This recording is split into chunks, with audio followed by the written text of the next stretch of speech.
Vivek Murthy called for the United States to adopt cancer warning labels on alcoholic beverages, similar to those that you see mandated for cigarettes. Joining us now is Sumit Rai, who is an expert on early cancer detection.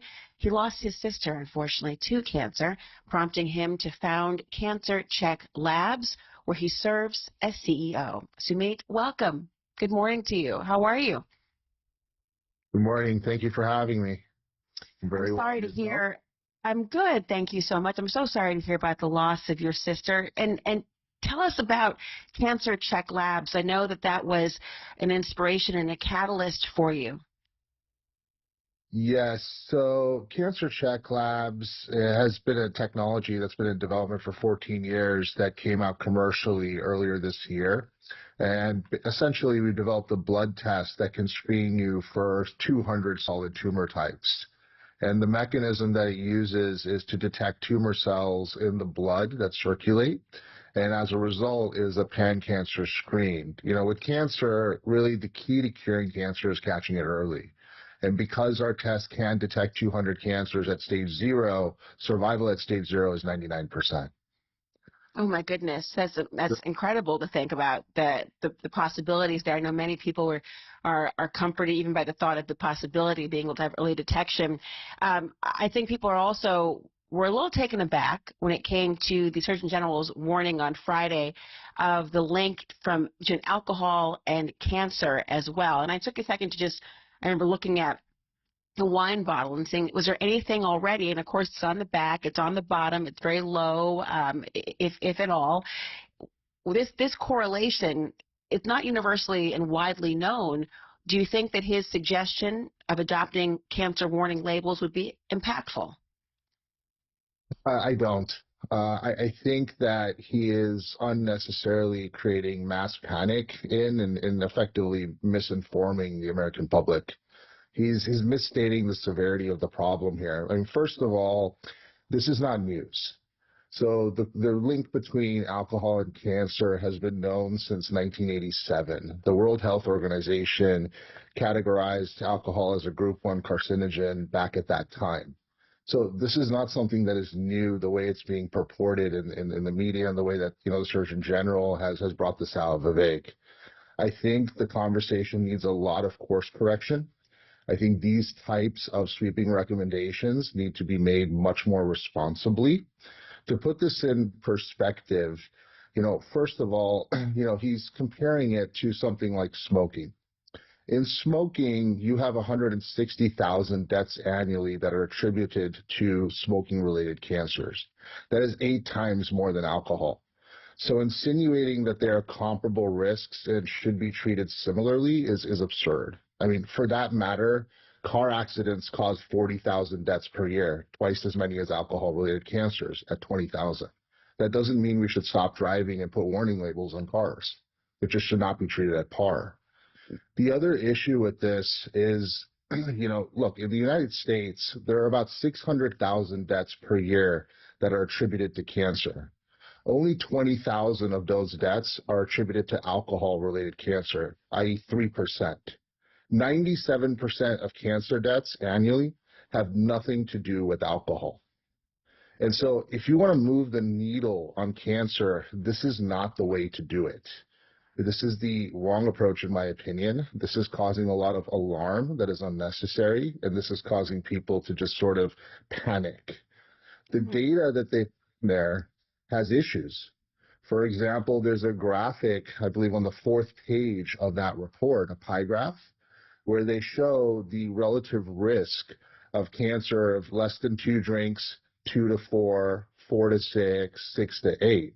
If you look at the attributed percentage of cases to alcohol-related cancer in their own data, the lowest risk, according to that data, is in the 4 to 6 range. That would suggest that if you are going to drink, you should have at least 4 drinks and no more than 6, and you will be better off in that category than having less than 4, which doesn't make a lot of sense.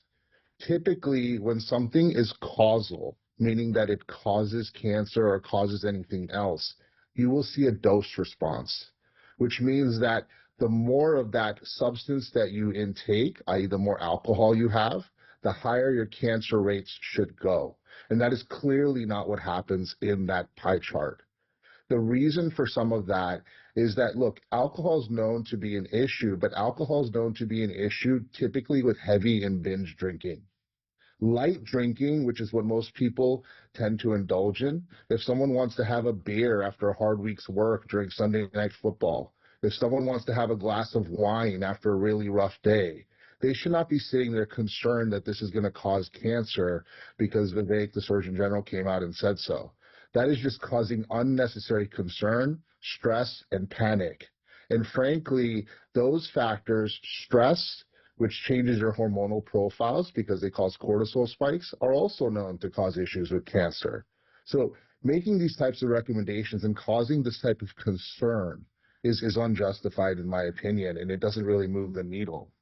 I think the Certainly. real Well, I hear you. I hear you when you talk about the alarm that can cause. Certainly, I remember seeing the reaction to this report or this recommendation in general. But I also wonder if it is not, as you say, and I know there's been, I want to say, equal parts praise and condemnation for Murthy for having come out and said this.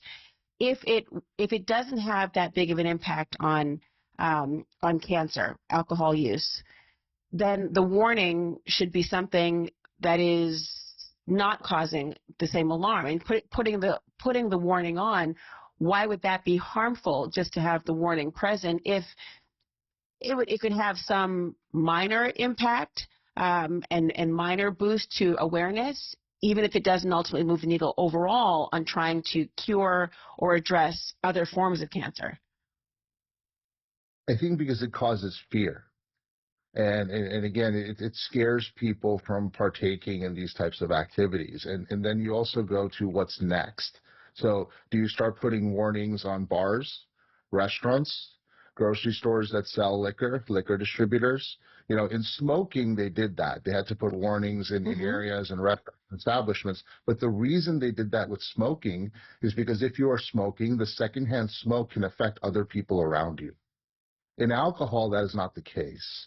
And so I don't think that highlighting this as a massive problem is something that is really appropriate. I also think the motivation behind it is very questionable.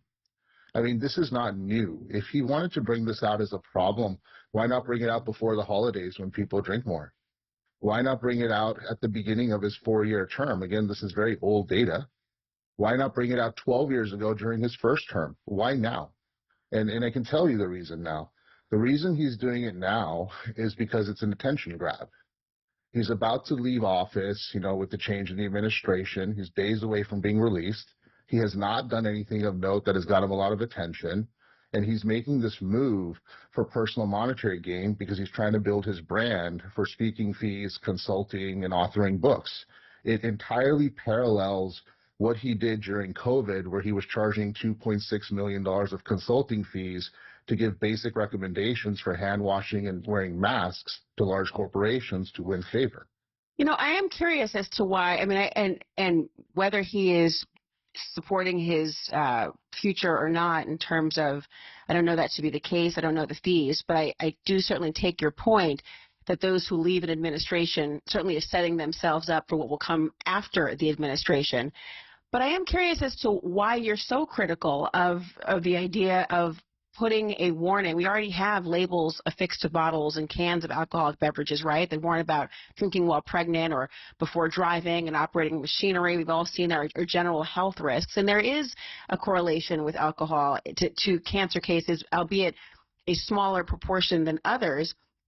I know Congress would have to act to even do this, and so him suggesting it would not be an automatic statement.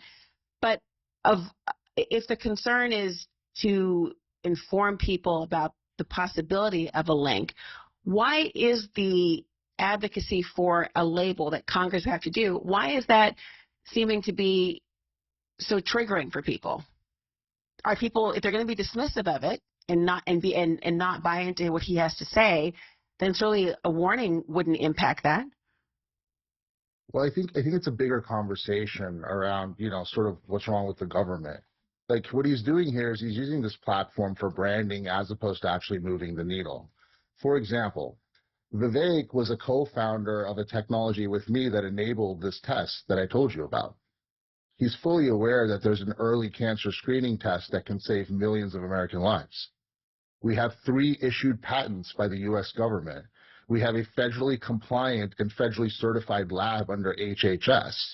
He's aware of these things. If he really wants to move the needle on cancer, what he should be doing is going out there and informing the American public that there is a blood test that they can take, which has no harm, which can detect 200 types of cancer at stage 0. Not worrying about putting little labels on bottles, which is 3% of the problem. But you see the obvious. I mean, I don't want to interrupt you there, but when you suggest that he should be spending his time instead talking about a company that he co-founded, or I don't know if he co-founded with you or not, or that you were personally involved in, it sounds like you think he should prioritize that. And wouldn't that be exactly what you were just criticizing him about, trying to look at things that would be personally beneficial at the expense of other aspects as well? I just want to be clear as to couldn't both be true. He could be talking about warning labels, but also he could be talking about other ways to detect and have early detection mechanisms.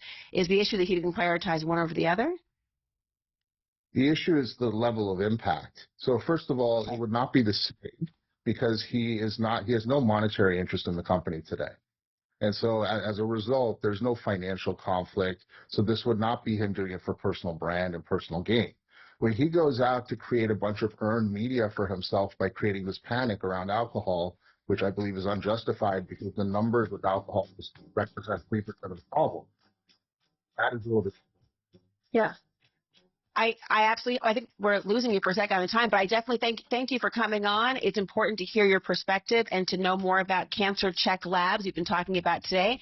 CancerCheckLabs.com if you want to learn more about what our guest has been speaking about, Sumit Rai. Thank you for joining us today.